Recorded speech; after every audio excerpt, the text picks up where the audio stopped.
let's read the question first. It says three masses 15 kg, 10 kg and 5 kg are suspended vertically as shown in the figure. तो जैसा आप देख रहे हो 15 kilo की एक बॉडी, 10 किलो की एक बॉडी और 5 किलो की एक बॉडी को इस तरह से इसी अरेंजमेंट में अलग अलग जगह पर एक ही रस्सी में लटकाया गया है.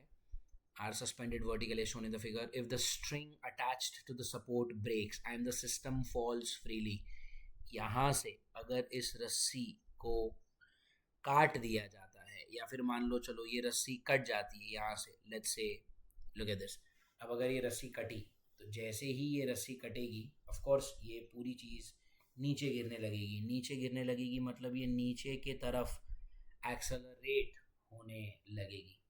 आपका सवाल क्या है? आपका सवाल है what will be the tension in the string between 10 kg and 5 kg mass. 10 kg mass is here, 5 kg mass is here और उन दोनों के बीच में रस्सी जो है वो ये है.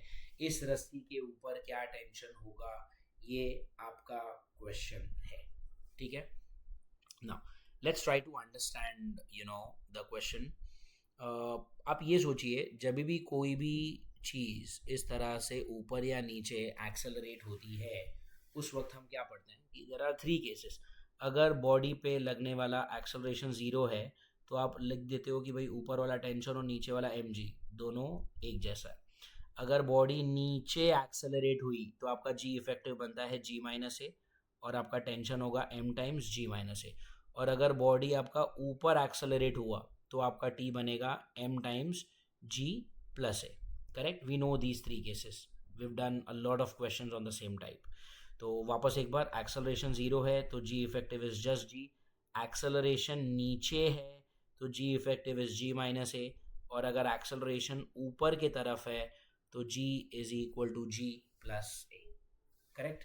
नाउ हमारा जो केस है कि भाई अगर रस्सी यहाँ से कट गई किसी भी रीज़न से, अगर आपकी रस्सी कट गई है तो रस्सी कटी मतलब सारी जो चीज़ें हैं वो नीचे ही एक्सेलरेट होगी. और डाउनवर्ड एक्सेलरेशन मतलब case two, right. Case two is your example of downward acceleration. Case three जो है वो है अपवर्ड एक्सेलरेशन और केस वन जो है ये है no acceleration.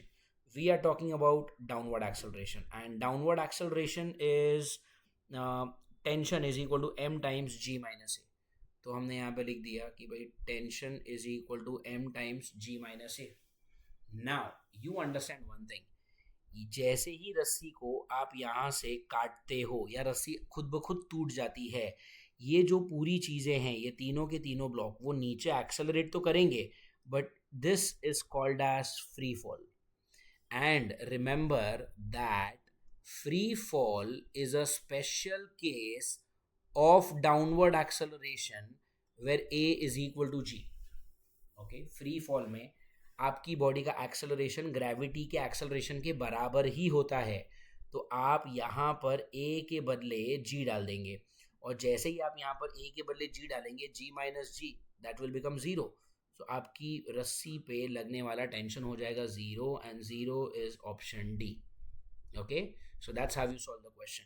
just to give you a better picture, याद रखिए अगर एक ऑब्जेक्ट है जैसे मान लो यहाँ पर, चलो मान लो कोई एक इंसान है.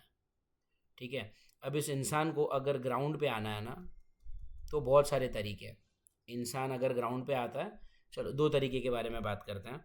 एक है कि भाई बिल्डिंग के अंदर जो लिफ्ट लगी होगी आप लिफ्ट से नीचे आ जाइए. अब लिफ्ट भी नीचे आएगी बट लिफ्ट का जो एक्सेलरेशन होगा वो जी के बराबर नहीं होता. बट अगर यहीं पे ये आदमी अगर नीचे कूद जाता है, कूद जाएगा तो उसका एक्सेलरेशन जी के बराबर ही होगा. क्योंकि जब ये इंसान लिफ्ट के ज़रिए नीचे आ रहा है तो इसको हम फ्री फॉल नहीं कहते. बट अगर ये इंसान यहाँ से कूद गया तो इसे हम कहेंगे फ्री फॉल.